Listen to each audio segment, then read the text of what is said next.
क्या बहुत गर्म गर्म चाय कॉफी पीते रहने से कैंसर हो सकता है? ये जानिए सेहत के पहले सेगमेंट में। भारत में हर साल रिपोर्ट हो रहे हैं ब्रेन स्ट्रोक के 18 लाख नए मामले। सेहत के दूसरे सेगमेंट में जानेंगे ब्रेन स्ट्रोक से कैसे बचा जा सकता है। बारिश के मौसम में ठंडा गर्म होने से गला खराब हो रहा है। सेहत के आखिरी सेगमेंट में जानिए खाने पीने की कौन सी चीजें आपके गले को आराम दे सकती हैं।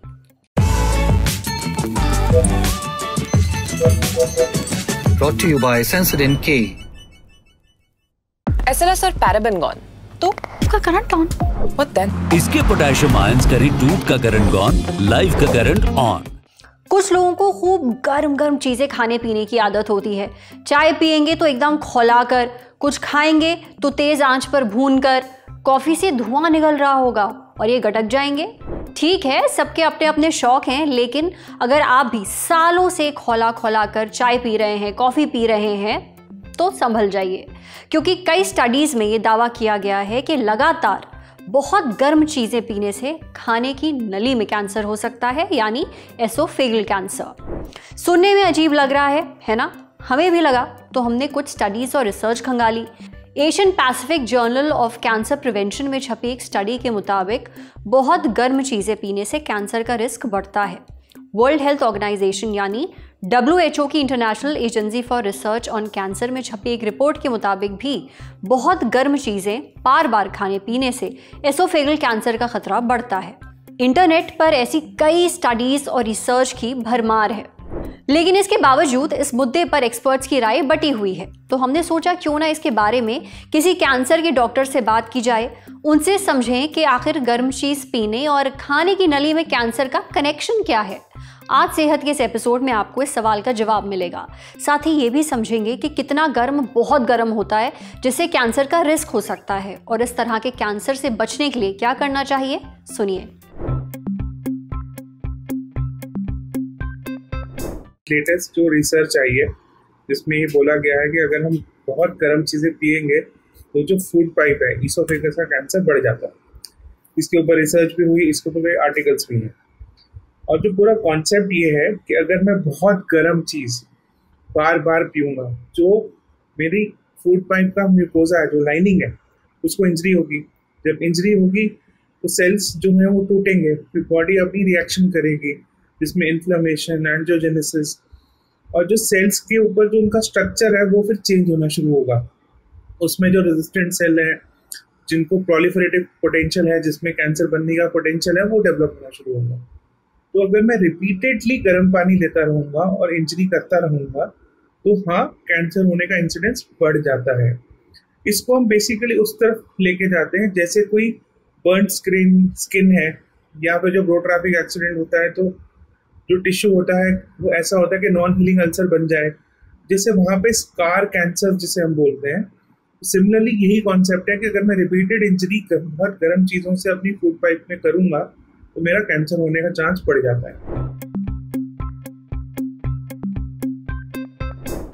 जो कट ऑफ है वो बेसिकली देखा गया है कि 65 या 70, बेसिकली 65 डिग्री से नीचे हमें सेफ है। तो अगर कोई भी हम गर्म चीज़ ले रहे हैं तो हमें उसको थोड़ा ठंडा कर देना चाहिए। हमें बहुत गर्म चीज़ें बार बार नहीं पीनी चाहिए। खासकर ये देखा गया है कि कंट्रीज लाइक जापान, ईरान, जहाँ पे रिपीटेडली गर्म चीज़ें ली जाती हैं, वहाँ पे कैंसर इंसिडेंस ज़्यादा देखा गया। तो ऐसा कोई घबराने की बात नहीं है। इंडिया में ऐसे भी कोई हम बहुत गर्म चाय पीने की बात नहीं कह रहे हैं। हम सिर्फ ये कह रहे हैं कि आप बहुत गर्म चीज़ें बार बार मत लीजिए। एक बार लेने से कुछ नहीं होता है, बट बहुत गर्म चीजें बार बार मत लीजिए, तो कैंसर जैसा प्रॉब्लम नहीं होगा। तो भाई कुल मिलाकर सार ये है कि घबराने की ज़रूरत नहीं है। कभी कभार गर्म चीज़ें खाने पीने से कैंसर नहीं होगा, लेकिन हाँ, बहुत गर्म चीज़ें पीना खाना जिनकी आदत में शुमार है, उन्हें थोड़ा ध्यान देना चाहिए। बहुत गर्म चीज़ें लगातार खाने पीने से फूड पाइप यानी खाने की नली को चोट पहुंचती है, और अगर लगातार सालों तक ऐसा होता रहे तो ये दिक्कत दे सकता है। इसलिए खाने पीने को थोड़ा ठंडा होने दें, फिर लें। अब बढ़ते हैं सेहत के अगले सेगमेंट की तरफ, तन की बात।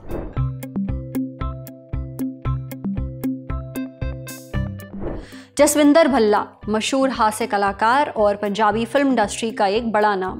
कैरी ऑन जट्टा, जट एंड जूलियट जैसी फिल्मों में आपने उन्हें देखा है। 22 अगस्त को जसविंदर भल्ला की मौत हो गई। रिपोर्ट्स के मुताबिक मौत का कारण ब्रेन स्ट्रोक है। स्ट्रोक पड़ते ही जसविंदर भल्ला को मोहाली के फोर्टिस हॉस्पिटल में भर्ती किया गया। डॉक्टर्स ने उन्हें बचाने की पूरी कोशिश की, लेकिन सुबह 4 बजे उनकी मौत हो गई। जसविंदर भल्ला 65 साल के थे। ललन टॉप जसविंदर भल्ला को श्रद्धांजलि देता है। ब्रेन स्ट्रोक हमारे देश में एक बहुत ही गंभीर समस्या है। द हिंदू में छपी रिपोर्ट के मुताबिक हिंदुस्तान में हर साल 18 लाख ब्रेन स्ट्रोक के नए मामले रिकॉर्ड किए जा रहे हैं। इतने डरावने आंकड़ों के बावजूद ब्रेन स्ट्रोक के लक्षणों, बचाव और इलाज को लेकर लोगों में जागरूकता नहीं है। ब्रेन स्ट्रोक के कारण, लक्षण, बचाव और इलाज पर हमने बात की आकाश हेल्थ केयर में न्यूरोलॉजी डिपार्टमेंट के डायरेक्टर और हेड डॉक्टर मधुकर भारद्वाज से। डॉक्टर मधुकर कहते हैं कि ब्रेन स्ट्रोक 2 तरह के होते हैं। पहला एस्केमिक स्ट्रोक, जिसमें दिमाग की नस ब्लॉक हो जाती है और खून का बहाव रुक जाता है। दूसरा है हेमोरेजिक स्ट्रोक, जिसमें दिमाग की जो नस है वो फट जाती है और खून बहने लगता है। दोनों का इलाज अलग अलग होता है। ब्रेन स्ट्रोक क्यों पड़ता है, इसके पीछे कई कारण हो सकते हैं, जैसे स्मोकिंग की वजह से दिमाग की नसें कमज़ोर हो जाती हैं। नतीजा, वो पर्याप्त मात्रा में खून और ऑक्सीजन सप्लाई नहीं कर पाती। ये स्ट्रोक के खतरे को बढ़ा देता है। दूसरा कारण है शराब। ज़्यादा शराब पीने से फैटी लिवर की समस्या हो जाती है और शरीर में कोलेस्ट्रॉल की मात्रा बढ़ जाती है। इससे स्ट्रोक आने का खतरा भी बढ़ जाता है। तीसरी वजह है दिल की बीमारियां। अगर पहले से दिल की कोई बीमारी है या बाईपास सर्जरी या एंजियोप्लास्टी हुई है तो स्ट्रोक का खतरा भी बढ़ सकता है।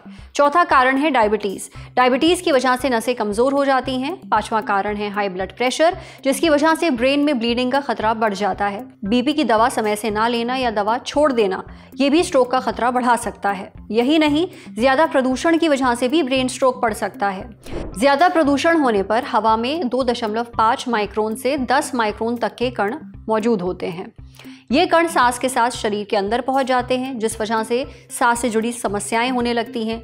लंबे समय तक वायु प्रदूषण में रहने की वजह से नसें सिकुड़ने लगती हैं। इस वजह से स्ट्रोक का खतरा बढ़ जाता है। स्ट्रोक पड़ने पर कुछ खास लक्षण तुरंत दिखते हैं, जैसे चेहरे का अचानक टेढ़ा हो जाना, एक हाथ या पैर में कमजोरी या सुन पड़ जाना, बोलने में परेशानी होना, कुछ समझ में ना आना, जिसे कन्फ्यूजन कहते हैं, बिना वजह तेज सिर दर्द, चक्कर या बैलेंस बिगड़ना। ये लक्षण दिखने पर तुरंत इलाज मिलना चाहिए। अगर मरीज को 4.5 घंटे के अंदर इलाज मिल जाए तो जान बच सकती है। इसलिए बेहद ज़रूरी है कि स्ट्रोक के लक्षणों को पहचाना जाए और लक्षण दिखते ही तुरंत अस्पताल में भर्ती किया जाए। ब्रेन स्ट्रोक में जान बचाने के लिए डॉक्टर्स लोगों को FAST FAST फॉर्मूला याद रखने की सलाह देते हैं। F फॉर फेस यानी चेहरे का टेढ़ा हो जाना, A फॉर आर्म्स यानी हाथ उठाने में दिक्कत होना, S फॉर स्पीच यानी बोलने में समस्या होना और T फॉर टाइम यानी टाइम पर अस्पताल में एडमिट होना। इस्केमिक स्ट्रोक में दवाइयां या सर्जरी से ब्लॉकेज हटाने की कोशिश होती है, जबकि हेमोरेजिक स्ट्रोक में खून का बहाव रोकना ज़रूरी होता है। स्ट्रोक से बचने के लिए कुछ ज़रूरी बातों का ध्यान रखना बेहद ज़रूरी है। सबसे पहले ब्लड प्रेशर को कंट्रोल में रखना चाहिए, क्योंकि ये स्ट्रोक का सबसे बड़ा कारण है। अगर आपको डायबिटीज़ है तो शुगर कंट्रोल में रखें, खाने में हरी सब्जियां और फल शामिल करें, कम नमक कम तेल इस्तेमाल करें, फ्राइड और प्रोसेस्ड खाने की चीज़ों से दूरी बना लें, जैसे जंक फूड। रोज़ाना कम से कम 30 मिनट एक्सरसाइज करें। मोटापा भी स्ट्रोक की वजह बन सकता है, इसलिए वज़न कंट्रोल में रखें। तंबाकू और शराब से एकदम दूरी बना लें। साथ ही अगर आप बहुत तनाव में रहते हैं तो स्ट्रेस मैनेज करना ज़रूरी है। इसके लिए आप योगा कर सकते हैं, मेडिटेशन कर सकते हैं, परिवार और दोस्तों से बात कर सकते हैं, प्रोफेशनल मदद भी ले सकते हैं। समझे? अब बारी है सेहत के आखिरी सेगमेंट की, खुराक यानी झक्कास सी हेल्थ टिप। बारिश के महीनों में मौसम कभी अचानक से ठंडा हो जाता है तो कभी गर्म। AC चलाओ तो ठंड लगती है, बंद करो तो गर्मी। इस ठंडा गर्म के चक्कर में अक्सर गला खराब हो जाता है। ऊपर से अगर कुछ ठंडा पी लो तो मुसीबत, गले में खिच शुरू, निगलने में दर्द। ऐसे में कुछ चीज़ें हैं जो गला खराब होने पर आपको बहुत आराम दे सकती हैं। कौन सी हैं ये चीज़ें, ये हमें बताया उजाला सिग्नस ग्रुप ऑफ हॉस्पिटल्स के founder and director doctor Suchin Bajaj ने। डॉक्टर सुचिन बताते हैं कि गला खराब होने पर आप कैमोमाइल चाय पी सकते हैं, यानी कैमोमाइल टी। कैमोमाइल एक पौधा है जिसके फूल पत्तियों में सुगंध होती है। इन्हीं के इस्तेमाल से ये चाय बनती है। कैमोमाइल चाय में एंटी इन्फ्लेमेटरी गुण होते हैं, यानी ये अंदरूनी सूजन को कम करती है। साथ ही इसे पीने से अच्छी नींद भी आती है। गला खराब हो तो आप अंडा भी खा सकते हैं, ये बहुत ही काम का है। इसमें vitamin A, vitamin D, zinc और सेलेनियम पाया जाता है। ये तत्व हमारे इम्यून सिस्टम को मजबूत बनाते हैं, यानी बीमारी और इन्फेक्शन से लड़ने की हमारी क्षमता को बढ़ाते हैं। इससे खराब गले को राहत पहुंचती है। आप अंडे को तलकर या उसकी भुर्जी बनाकर खा सकते हैं। गला खराब होने पर आप अदरक भी खा सकते हैं। ये इन्फ्लेमेशन कम करती है, यानी सूजन। आप अदरक छीलें, इसे पीसें और अपनी कैमोमाइल चाय में डाल लें। आप चाहें तो इसे मसले हुए शकरकंद, दलिया या स्मूदी में भी डालकर ले सकते हैं। आप शकरकंद भी खा सकते हैं, इसमें विटामिन ए और सी पाया जाता है। दोनों ही हमारी इम्यूनिटी बढ़ाते हैं। पिसी शकरकंद गले को बहुत आराम पहुंचाती है और गला जल्दी ठीक करने में मदद करती है। अगर गला खराब होने के साथ साथ आपको खांसी भी आ रही है तो शहद आपकी मदद कर सकता है। शहद में एंटीऑक्सीडेंट्स, एंटी माइक्रोबियल और एंटी इन्फ्लेमेटरी गुण पाए जाते हैं, यानी ये इन्फेक्शन वाले बैक्टीरिया से लड़ने के साथ ही गले की सूजन भी कम करता है। इससे खांसी कम होती है और गले को आराम मिलता है। आप 1 चम्मच शहद भी खा सकते हैं, बशर्ते आपको डायबिटीज ना हो, या फिर अपनी चाय, पिसे हुए शकरकंद या स्मूदी में डाल सकते हैं। गला खराब होने पर आप दलिया खा सकते हैं। दलिया पचाने में आसान होता है। इसमें पाई जाने वाली एंटीऑक्सीडेंट्स और मैग्नीशियम सूजन को कम करते हैं। दलिया में जिंक भी होता है जो इम्यूनिटी बढ़ाता है और ख़राब गले को जल्दी ठीक करने में मदद करता है। लेकिन ऐसी भी कुछ चीज़ें हैं जिन्हें गला खराब होने पर बिल्कुल नहीं खाना चाहिए, वरना दिक्कत बढ़ सकती है। जिन चीज़ों में ज़्यादा एसिड होता है, जैसे कोई जूस, सिरका या खट्टे फल, उन्हें गला खराब होने पर नहीं खाना चाहिए। कोई कुरकुरी चीज़ भी ना खाएं, जैसे टोस्ट। चटपटी चीज़ें और बहुत मसालेदार खाना ना खाएं, इससे गले की अंदरूनी सूजन और दर्द बढ़ सकता है। खाने से इतर अगर आप हल्के नमक वाले गुनगुने पानी से गरारा करेंगे तो भी आपको काफ़ी राहत मिलेगी। आज सेहत पर इतना ही। अगर आप एक डॉक्टर हैं, हमसे कुछ शेयर करना चाहते हैं, तो जो ईमेल आईडी इस वक्त आपको अपनी स्क्रीन पर दिख रही है उस पर हमें एक मेल भेज दीजिए। शुक्रिया।